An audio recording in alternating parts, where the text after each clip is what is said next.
first time I skipped a rock was with my family when we went camping when I was 10. Mirroring the actions of my family, I picked up a small, pretty thin rock and chucked it into the water.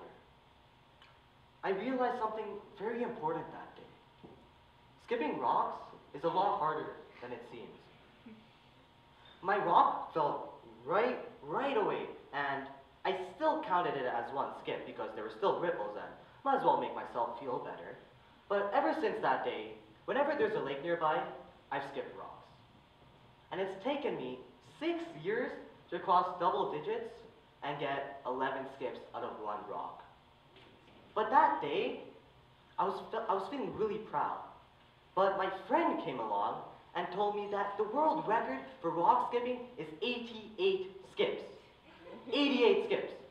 Now, obviously, I don't believe my friends, so I checked myself online, and I saw that he wasn't kidding. It was 88 skips. But I realized something in that video.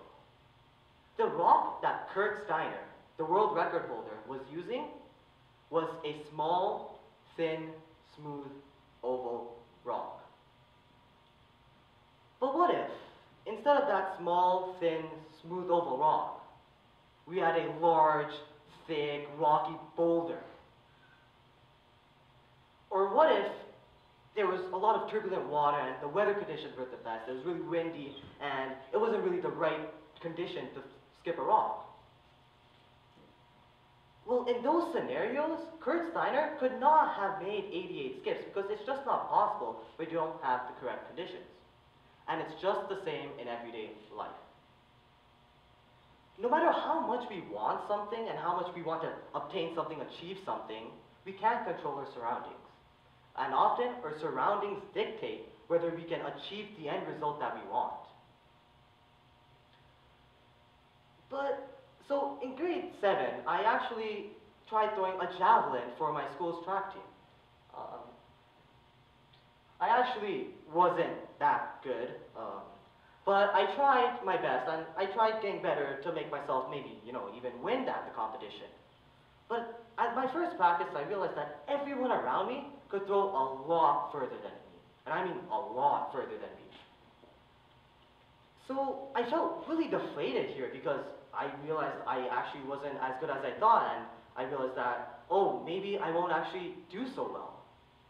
And I figured out that all of these other competitors had prior experience with javelin, and some of them even were a part of clubs outside of school. So I told myself, there's no way I'm going to win at the competition. And when we went to that competition, I didn't win. So in that scenario, I was obviously being very realistic and thought that all the odds were against me and that I had no chance at winning. And I didn't win. But what if, instead of being realistic, I was unrealistic?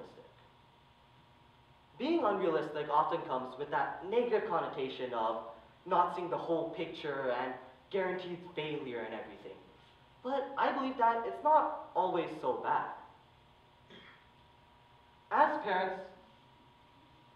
parents often do, my dad loves to give me small pieces of life advice whenever he can. And then one of these times, he told me that if you want to reach a bus stop and you don't start, you're never going to get there. Now, this seems really, really simple, but it actually holds a lot of deeper meaning. Think about it this way. What if the path to that bus stop was so long you couldn't even see where the bus stop was?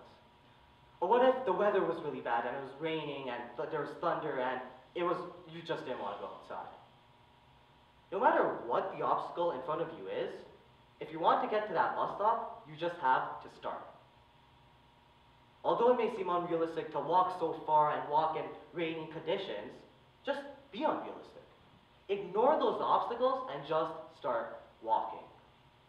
Because when we are unrealistic and we ignore our obstacles, humans have actually been shown to perform better.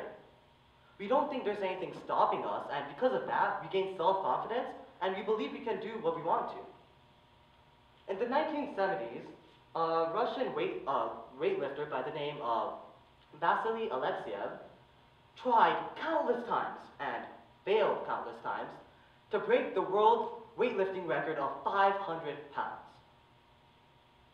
One of the days, he was prepping for an upcoming competition, and his trainers told him that he would be practicing with a smaller weight, a weight that he'd lifted before, an easy weight. Only after Vasily successfully lifted that weight did his trainer tell him that he had just lifted 500.5 pounds. He had broken the world record without even knowing it.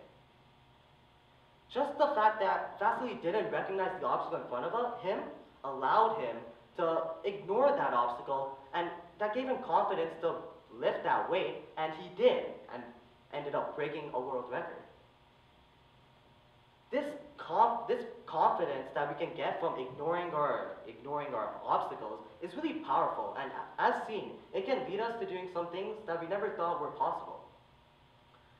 So the next time you're out there, facing an obstacle or a barrier, set aside those realistic attitudes. Ignore that obstacle. Throw that javelin further. Reach that bus stop, and maybe even break a world record.